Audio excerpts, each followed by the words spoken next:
Hey everyone.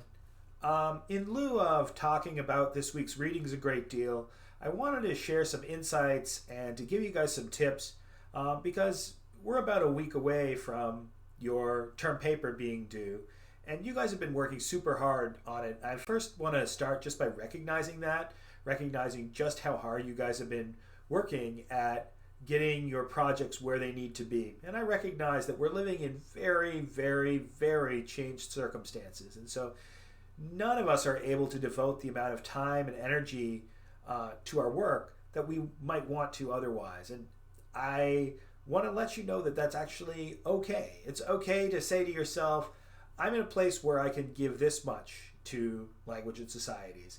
I'm not in a place where I can do everything that I would want to do.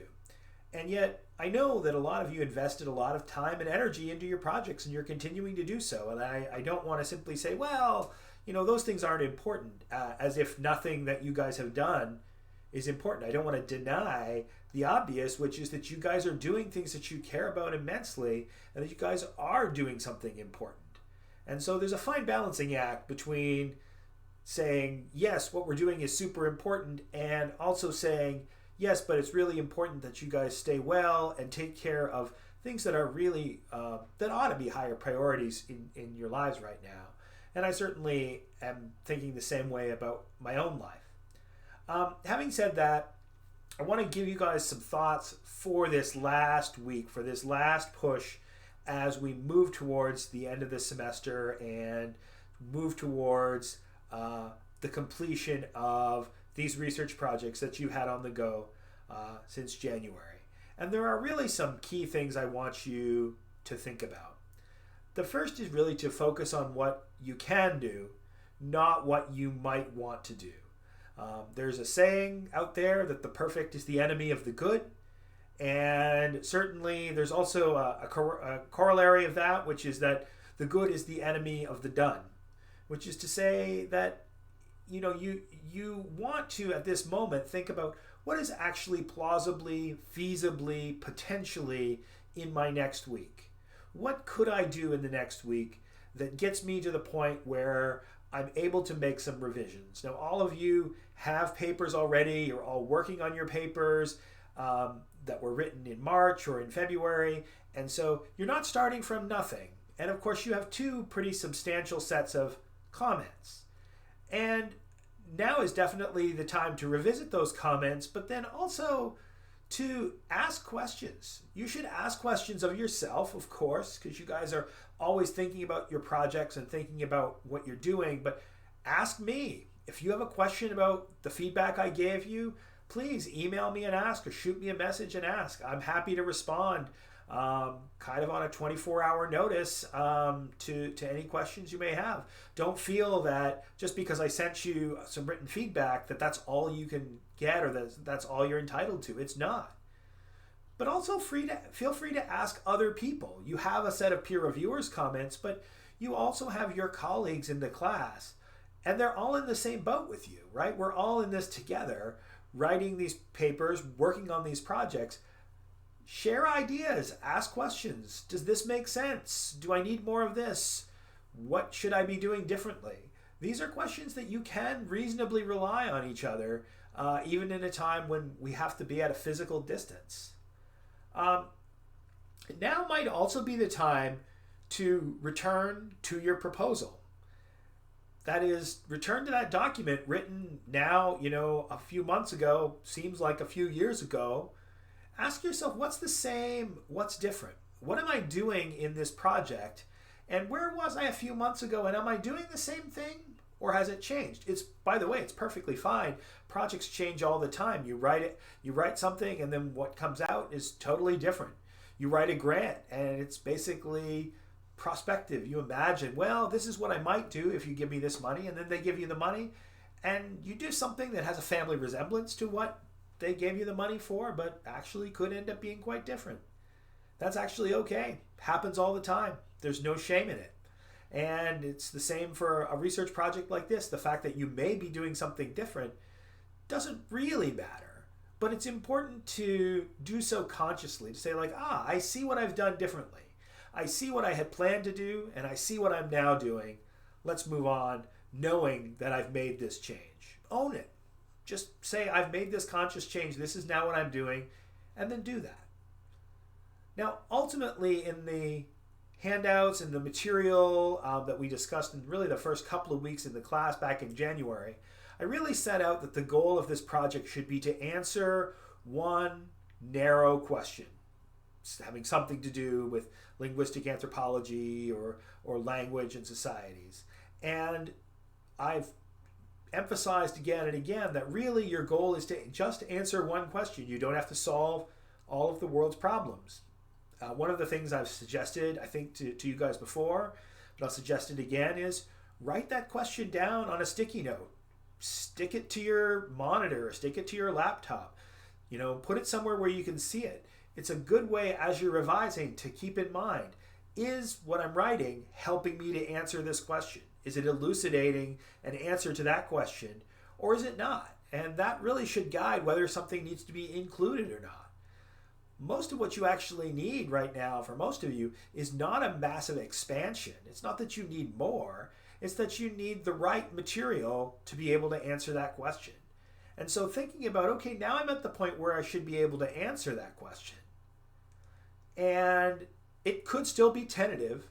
It usually is in any scientific enterprise. You're getting an answer, but it's not the answer. It's an answer that's right given the best possible data that you've been able to acquire.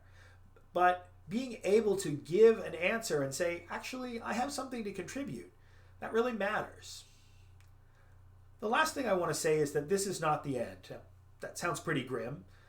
It sounds hopeful, I guess, but it also sounds kind of grim to say this is not the end.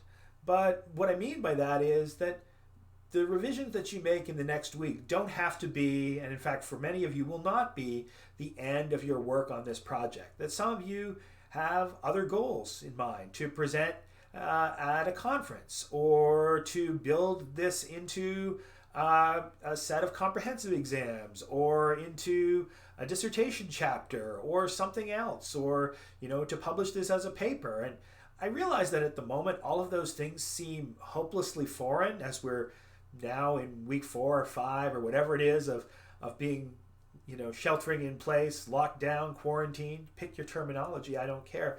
All of these things seem hopelessly remote to our present experience, but we do know that research will continue, scholarship will continue. This is not the end for this project if you don't want it to be. But that also absolves you of the need to make every last change that you would ever possibly make over the next week. You simply don't. We make changes all the time, right up to the very end. I'm working on a book manuscript right now, and it's coming out later this year, and I'm still making changes to it. It's perfectly fine to do that. And so you should be thinking about, what changes do I want to make? What changes do I need to make? But also, what changes might I make down the line as I move this project forward into something else? The last thing I want to emphasize, and I know I've said this, and I'll say it again, is that the syllabus that we're now working with is the revised syllabus that you see to the right there, the supplemental syllabus that I sent out in March. And the things that I said in there really they do supplant any of the things that were in place prior to the COVID-19 outbreak and our current situation. The core of this course, my commitment to you in this course, has not changed one bit. But what has changed is my expectations, recognizing that our lives are all very, very complex right now. So if you need more time, email me and let me know. If you are experiencing mental, social, physical, financial stresses, that's actually something that many, many of us are facing right now. You're not alone. And know that my commitment is to have you have a good experience for this course and do good work. Honestly, the work is what matters to me more than most things, but it doesn't mean that the deadline is what matters to me. Yeah, there are semesters and there are grades, and these things have to continue on as they do, but honestly, my goal is for you to have a positive experience from this course. And that's why I'm exercising maximum flexibility on any sort of late submitted work. I'm happy to work with you, and I really want to emphasize that you should not feel that you have to meet some artificial expectation at a time like this. It's simply not realistic. It's not why I got into this profession. I'm not in the business of being the warden of deadlines for a bunch of graduate students who are professionals and who want to do the best possible work, and a bunch of undergraduates who've come into this class because they wanted a real challenge, because they're thinking about advanced study in this field. I want to respect your professionalism and respect your time, but I don't want to pretend like everything's just normal and that everything's just going to be normal in the next week, because it's simply not. And anyway, the last thing I guess I'll say is I look forward to hearing from you. I miss you guys. I miss that kind of face-to-face interaction. I think most of you who've had me in class, and some of you have had me in class quite a lot, know that I like to be in the classroom and I like to see people. I mean, it's exhausting. It's, teaching a 3-hour class is exhausting, whereas, recording a now 11-minute video is not so exhausting. But I don't know, given the choice, I know which one I'd pick every single time. And I do miss you guys, and I hope you're all doing well. Anyway, thank you, and we'll hopefully talk soon.